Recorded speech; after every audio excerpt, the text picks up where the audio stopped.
Alright, what's up guys? So, I got something a little different for you today. I got some new gear. Ordered it from Go Hunt, and it was here in like 2 days. Great delivery, great company. I really like looking at their stuff, reading their articles, and learning from what all they post. So, on to this. This is the first time I even looked at it. I got it a month or so ago. Didn't have time to open it, so I'm leaving on an antelope hunt tomorrow, and we're going to go ahead and check it out, explore it a little bit, size it, and then I'll probably pack it. All right, here it is. This is the Mystery Ranch Sawtooth 45.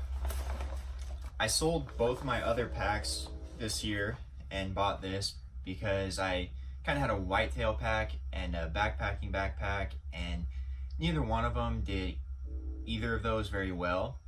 So I figured I would buy a good kind of backpacking style backpack that had a nice load shelf, and then I would use it for whitetail, and it would also be helpful in like hang and hunt setups.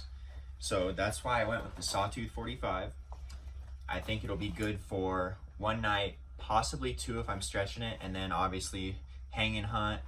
And then, I mean, it's a little bit more difficult to use as just a regular tree stand backpack, but with a nice 270 degree zip, I believe it's going to work fairly well for that also. All right, so let's open it up and see what we got here. Top straps.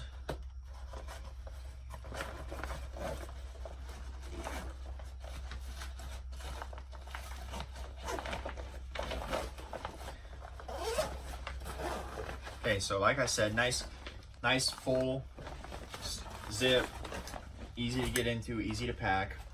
What we've got in here is you've got internal mesh storage right here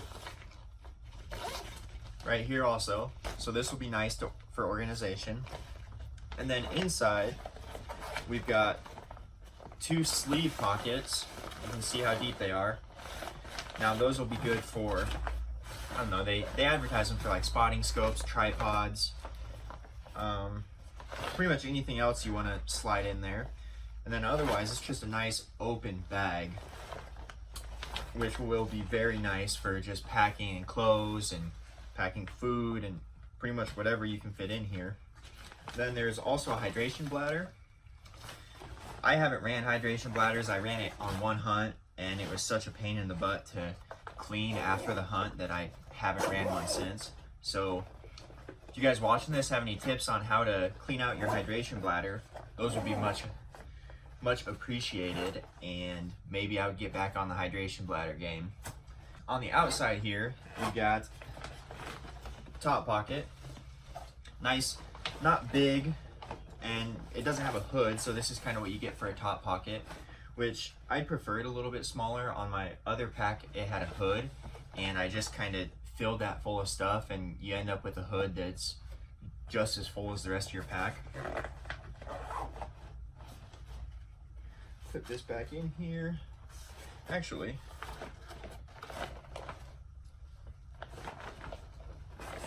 yep. On the outside, you still have the external storage on the sides. So if you don't feel like stuffing a tripod or whatever on the inside, you still have the external. Then in here, see if I can get this.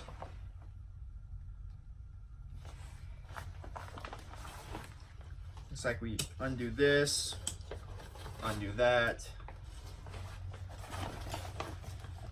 undo this and this. Then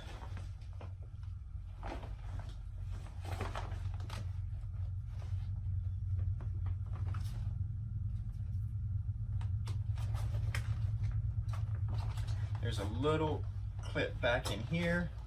Undo that. Oh, and then you flip it up over the sides. And there's your load shelf. your meat shelf. That's pretty cool. Tons of adjustment right here. So you'll be able to fit a lot of meat in between here in the pack. That's pretty cool. That's first load shelf I've ever really had. The other one was just all internal, so I didn't really have any external packing. Okay. So the Sawtooth 45 actually runs a different frame than like the Mystery Ranch Mule or whatever their big one. I can't think of their big one off the top of my head, but it runs a different frame than those. There is an adapter kit, so if you wanted to run a Mule on this new frame, which is the Guide Light Montana frame, and I'm not sure exactly what the changes were, but they're not backwards compatible without an adapter kit. Alright, I'm going to cut this tag off of here.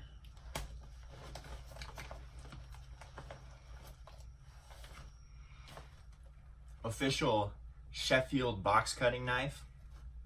Works really well. I love to use this at work. Got it back in high school when I was putting together furniture. So, cut the tag off here. This has the fitting instructions in it. So it looks like loosen shoulder straps, situate waist belt comfortably on hips and tighten, pull web loop on yoke upper and remove adjuster. Using adjuster, break the Velcro bond between yoke and bag. Adjust yoke to torso length, telescoping until seam between shoulder strap and yoke body aligns with the top of the shoulder blade. Replace adjuster to its original location. The adjuster doubles as the upper framing of your Mystery Ranch pack and transfers weight through the torso and into the hips and the core. Situate waist belt comfortably on hips and tighten. Situate waist belt comfortably on hips and tighten. Pull the load lifter forward and secure the load. Okay, so let's see if I can do that on camera. Okay, so I'm going to need to put this back on the frame.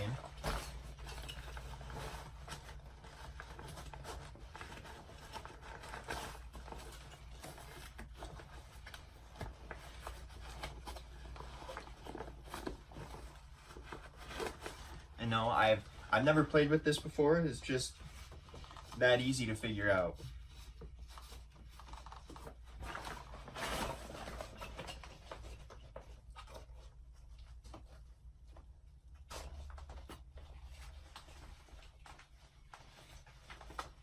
If you loosen the load lifters, it's a little bit easier to get into the back. Okay.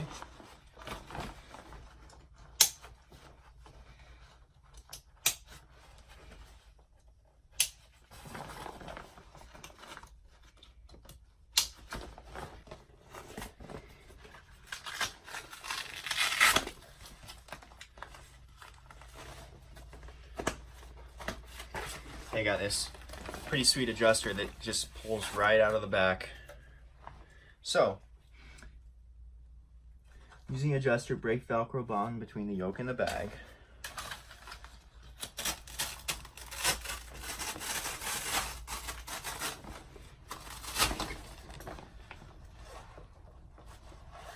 Okay.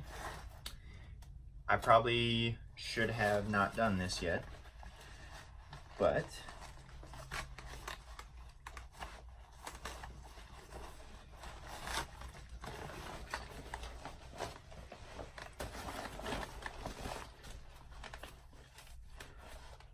we're gonna leave it there for now, and we'll see how it goes. So we're trying to align this seam, I think, with the top of my shoulder blade.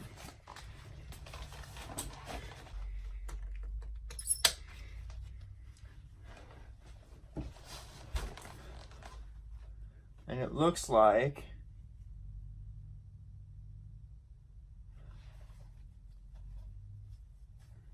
probably need to drop it down a little bit.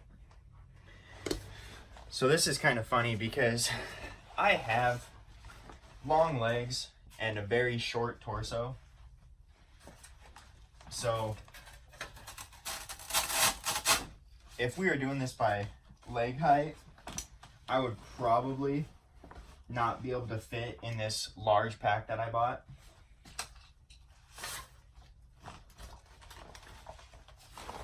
But since I'm very unproportioned, my watch keeps on getting stuck, I fit in this large pack. Okay, now let's see how we did. That looks pretty good. I think we'll leave it there for now, and I'll wear it some and we'll see how it goes.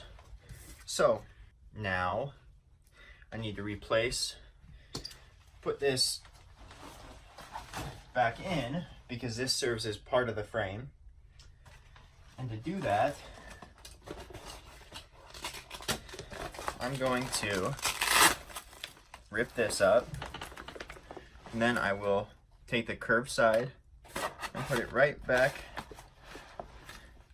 in there. Make sure it's in there snug. Also push this Velcro down, and then Velcro that right in there.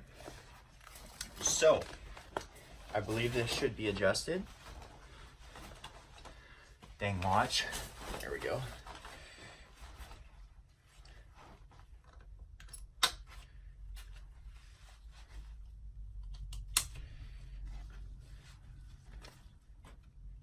And then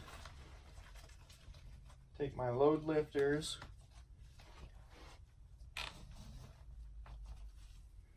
and suck them in. That's what we would look like.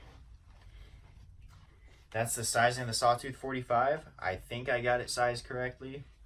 If anyone sees any issues with what I did, comment below. I would love to know.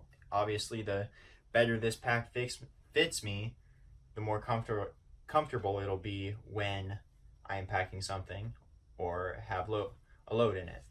Now I'm going to gather up some of the gear I'm going to load in this for my antelope hunt this weekend. It's going to be fairly light. I'm not going to need to pack much. We're not going to be camping, or I'll be staying in my parents' house and we'll be hunting from there. So it's not going to be too heavy. I'll just need to kind of transfer over the essentials for my other pack into this one. So I'll catch up with you guys in a bit when I get all that stuff gathered up. Alright, so here's what I've got.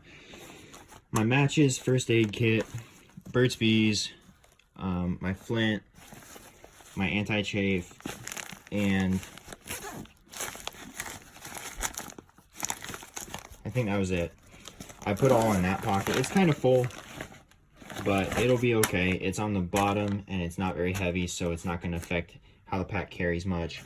And then in this pocket, I put my headlamp, my paracord, and my Vortex Bino mount. This pocket, my top pocket, I put my Havalon. And then down here, I put my toilet paper, knee pads, wet ones. So that stuff's not too bad down there. It's light, and you normally want to pack your heavy stuff right in the middle of your pack and then just kind of work your way out from there. If you guys haven't, make sure you like, make sure you subscribe. If you like this video, give us feedback. And if you want more questions answered about this pack or about anything that we do, make sure you guys comment below and we will get them answered. Otherwise, I'll check you guys later, and hopefully next video you see me in, I'll have a big antelope down.